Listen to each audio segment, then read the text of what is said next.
ఓం సాయిరామ్.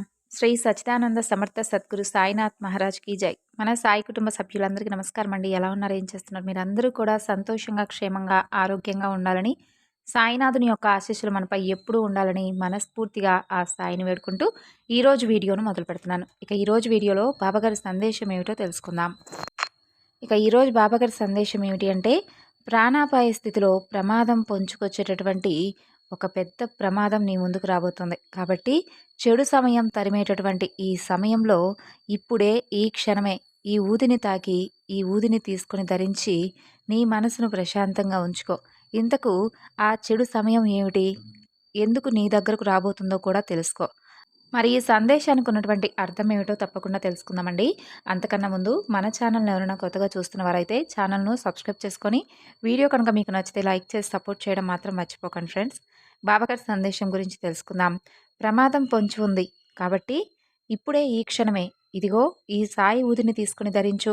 నీ మనసంతా కూడా ప్రశాంతంగా ఉంటుంది. అలాగే చెడు సమయం అంతా కూడా ఎలా వచ్చిందో అలాగే వెనుతిరిగి వెళ్ళిపోతుంది. బిడ్డా, నీవు తలచినదే నీ జీవితంలో జరగబోతుంది. ఇక నీ కన్నీళ్లు తుడుచుకోమ్మా. నీ జీవితంలోకి మంచి గడియలు రావాలని ఎంతగానో ఆశపడుతూ ఉన్నావు కదూ. అలాగే ఇప్పటి వరకు ఎంతో కష్టాన్ని కూడా అనుభవించావు. నీ జీవితంలో మంచి జరిగేటటువంటి రోజులు ఇక ఎంతో దూరం లేవు. ఇదిగో రాబోతున్నటువంటి కొత్త సంవత్సరానికి నిన్ను పరిచయం చేయబోతున్నాను. ఈ సంవత్సరంలో నీకు ఏ కష్టమైతే ఉందో ఆ కష్టమంతా కూడా పూర్తిగా తొలగించబోతున్నాను. ఇది నేను నీకు చేస్తున్నటువంటి ప్రమాణం. అలాగే నీకు ఇస్తున్నటువంటి కానుకగా భావించు. అలాగే ప్రస్తుతం నీకు చెడు సమయం తరుముతోంది. కాబట్టి ఆ సమయం నుండి నువ్వు బయటపడాలంటే ప్రతిరోజు కూడా నీ మనసును ప్రశాంతంగా ఉంచుకో. నీవు ఏదైనా అనుకోవచ్చు. ఏ పని గురించైనా ఆందోళన చెందుతూ ఉండవచ్చు. అవన్నీ కూడా పక్కన పెట్టేయి. ఎందుకంటే అవి నీ మనసును నిన్ను ఎప్పుడూ కూడా అతలాకుతలం చేయాలని ప్రయత్నాలు చేస్తూ ఉంటాయి. వాటి గురించి తెలిసిందే కదా! కాబట్టి అవే ఆలోచిస్తూ నీ మనసును పాడు చేసుకోవద్దు. నిర్మలంగా, స్వచ్ఛంగా ఉండేటటువంటి నీ మనసును ఎవరో ఎందుకు చెడగొడుతున్నారో తెలుసా? నీకు నువ్వుగా వారికి ఏదో ఒక విధంగా అంటే నీ మనసులో ఉన్నటువంటి బాధను వారితో పంచుకోవడమే నువ్వు చేస్తున్నటువంటి తప్పు. చూడు, ఎవరిని కూడా ఎక్కువగా నమ్మేటటువంటి రోజులు కాదివి. ఎవరి స్వార్థం వారు చూసుకుంటున్నారు. అలాగే ఎవరి ఆనందాన్ని వారు చూసుకుంటున్నారు. కాబట్టి నీ బాధ గురించి పట్టించుకునేవారు ఎవ్వరూ కూడా లేరు.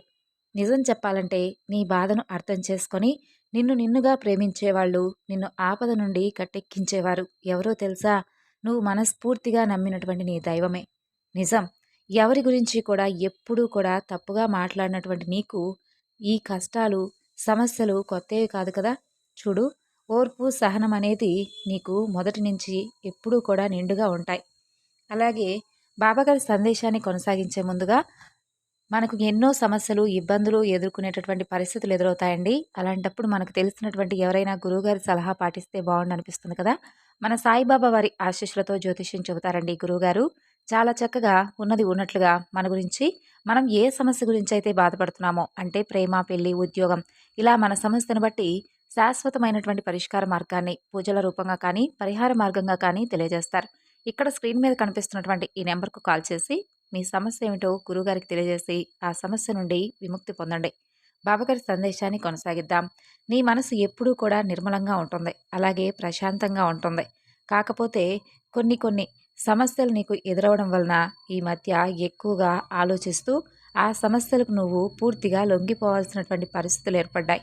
అలాగే నీ చుట్టూ ఉన్నవారితో నీ సమస్య ఏమిటో చెప్పుకొని వారి ముందు నిజంగా ఏం చేయాలో కూడా అర్థం కానటువంటి ఒక దిశలో నీవు ఇరుక్కుపోయావనే చెప్పాలి.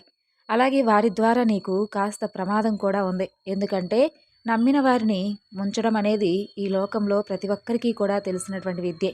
అయితే నిజం చెప్పాలంటే ఎవరినైతే నమ్మి నువ్వు పూర్తిగా వారి కోసం ఇప్పటి వరకు ఎన్ని త్యాగాలు చేశావో, వారి కోసం ఎన్ని ఎన్ని విధాలుగా నీవు కష్టాలను అనుభవించావో, అలాగే వారి కోసం నువ్వు సంపాదించినటువంటి ధనాన్నంతా కూడా ఇప్పటి వరకు వృధా చేశావో, అవంతా కూడా ఏమాత్రం ఫలితం లేకుండా పోయాయి. ఎందుకో తెలుసా? వారందరూ కూడా తిన్నింటి వాసాలు లెక్క పెట్టేవారిలాగా నీ నుండి అన్ని లాభాలను పొంది ఇప్పుడు నిన్ను చూసుకుంటూ హేళన చేసుకుంటూ నవ్వుకుంటున్నారు. అలాగే నిన్ను ఏదైనా కానీ ప్రమాదం పొంచి ఉంచేలా అంటే నీకేదైనా ప్రమాదం వస్తే బాగుండు, నిన్ను చూసి నువ్వు బాధపడితే చూస్తూ ఆనందించాలని చెప్పి వారు కలలు కంటున్నారు.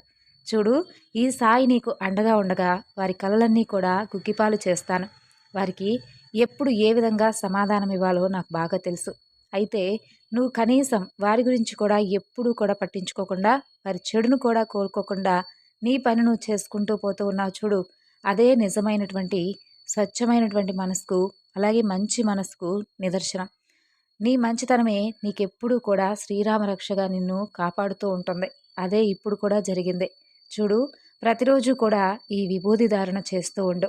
అలాగే నీకేదైనా కానీ ఆందోళనగా అనిపించినా, లేదంటే ఎక్కడికైనా బయటకు వెళ్ళాల్సినటువంటి సమయం నీకు అంటే అత్యవసరమైనటువంటి కొన్ని పనులకు నువ్వు వెళ్ళవలసినటువంటి అవసరం ఏర్పడినా ఏమాత్రం మర్చిపోకుండా ఇదిగో ఈ విభూది ధారణ చేస్తూ ఉండు.